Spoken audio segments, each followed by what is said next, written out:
ఖమ్మం జిల్లాలో ఓ విచిత్రమైన సంఘటన జరిగింది. సాధారణంగా ఎవరైనా గొడవలు పడి పోలీస్ స్టేషన్కు వెళ్తుంటారు. కానీ ఖమ్మంలోని నేలకొండపల్లిలో మాత్రం కొత్త చెప్పుల కోసం రెండు వర్గాలు పోలీస్ స్టేషన్ మెట్లెక్కాయి.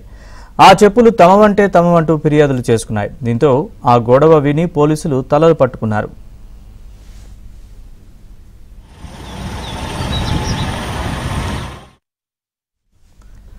నేలకొండపల్లిలోని ఓ వ్యక్తి ప్రార్థన చేయడం కోసం వెళ్లి కొత్తగా కొన్న తన చెప్పులను బయట వదిలాడు. తిరిగి బయటకు వచ్చేసరికి తన చెప్పులు కనిపించలేదు. తర్వాత రోజు కూడా ప్రార్థన కోసం అదే ప్రదేశానికి వచ్చాడు.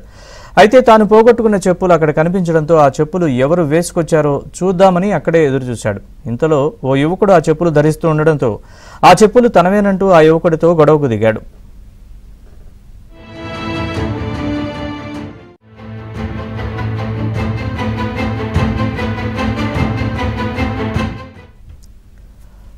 అలా ఇద్దరి మధ్య మాటామాటా పెరిగి అది కాస్త తీవ్ర వాగ్వాదానికి దారితీసింది. దీంతో ఇరు వర్గాలు పోలీసులను ఆశ్రయించారు. చెప్పులు తమవంటే తమవంటూ ఫిర్యాదులు చేశారు. ఇరు వర్గాలకు కౌన్సిలింగ్ ఇచ్చి పోలీసులు పంపించేశారు. ఇక ఈ ఘటనకు సంబంధించి మరిన్ని వివరాలు మా ప్రతినిధి శ్రీధర్ అందిస్తారు. శ్రీధర్.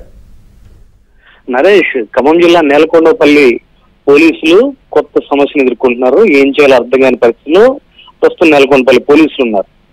ఇద్దరు వ్యక్తుల మధ్య వివాదం, చెప్పులకు సంబంధించిన వివాదం నేలకొండ పోలీసులకు తలనొప్పిగా మారింది. ఏం చేయాలో తెలియక అర్థం కాక వాళ్ళకి ఏ విధమైన కౌన్సిలింగ్ ఇవ్వాలి, ఏదైనా సమాధానం చెప్పాలి, ఎటువంటి పరిష్కారం చూపించాలి అర్థం కాక వాళ్ళు పోలీసులు తలలు పట్టుకున్న పరిస్థితి ఉంది. విచిత్రమైన సంఘటనతో అందరూ కూడా ఆశ్చర్యాన్ని వ్యక్తం చేస్తున్నారు. ఈ సెమీ క్రిస్మస్ వేడుకలు జరుగుతుండటంతో ఒక వ్యక్తి ప్రార్థనా మందిరానికి ప్రార్థనకి వెళ్ళాడు. అక్కడికి ప్రార్థనకి వెళ్ళిన తర్వాత తన చెప్పులు మిస్ అయ్యాయి. తన చెప్పులు అక్కడ పోయాయి. ఆ తర్వాత అతను మళ్ళీ ఆ చెప్పులు ఎవరైతే తీసుకువెళ్లారో వాళ్ళు మళ్ళీ అవి తీసుకొస్తారు చూద్దామని చెప్పేసి అతను అదే ప్రదేశంలో వేచి చూస్తున్నాడు.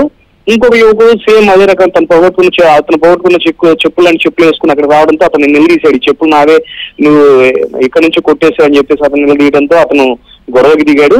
నేను ఈ చెప్పులు ఖమ్మంలో కొనుక్కున్నాను, నా దగ్గర బిల్లు కూడా ఉంది, కొనుక్కున్న చెప్పులకు సంబంధించిన బిల్లు కూడా ఉంది నేను అని చెప్పేసి అతను ఆ వ్యక్తి చెప్పడం జరిగింది. ఈ విషయం ఇద్దరి మధ్య కూడా గొడవలు జరిగింది. నేను 1200 రూపాయలతో కొనుక్కున్నాను ఇతను చెప్తే, లేదు నేను 1200 రూపాయలు పెట్టి చెప్పులు కొనుక్కున్నాను అతను. ఇద్దరు కూడా వాగ్వాదం దిగారు. అక్కడ ఉన్న పెద్ద మనుషులు కూడా ఎవరు కూడా వీరికి సర్ది చెప్పలేకపోయారు ఈ గొడవకు సంబంధించి. కొద్దిసేపు గొడవ జరిగిన తర్వాత ఇద్దరు కూడా పోలీసులను ఆశ్రయించారు.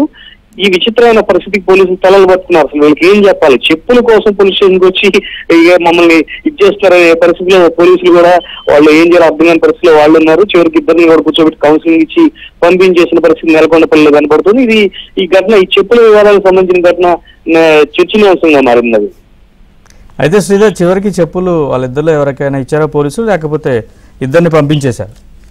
నవీన్, ఒక చెప్పులు పోగొట్టుకున్న వ్యక్తి అతను ఎక్కడ కొన్నాడు, ఎంత కొన్నాడు అనే వివరాలు తీసుకున్నారు. తర్వాత ఈ కొత్తగా చెప్పులు వేసుకొచ్చిన యువకుడి దగ్గర కూడా వివరాలు తీసుకున్నారు. ఈ చెప్పులు వేసుకొచ్చిన యువకుడి దగ్గర కూడా నువ్వు ఎక్కడ కొన్నావు, నీ దగ్గర ఉన్న బిల్స్ ఏంటి, నీ దగ్గర ఉన్న ఆధారాలు ఏంటి అనే దానిపైన పోలీసులు పరిశీలిస్తున్నారు. కౌన్సిలింగ్ ఇచ్చారు ఇద్దరికి కూడా.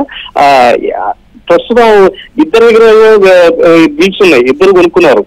ఈ సమస్యను ఏ విధంగా పరిష్కరించాలో అర్థం కాని స్థితిలో నెలకొండ పోలీసులు ప్రస్తుతం తలపట్టుకున్నారు.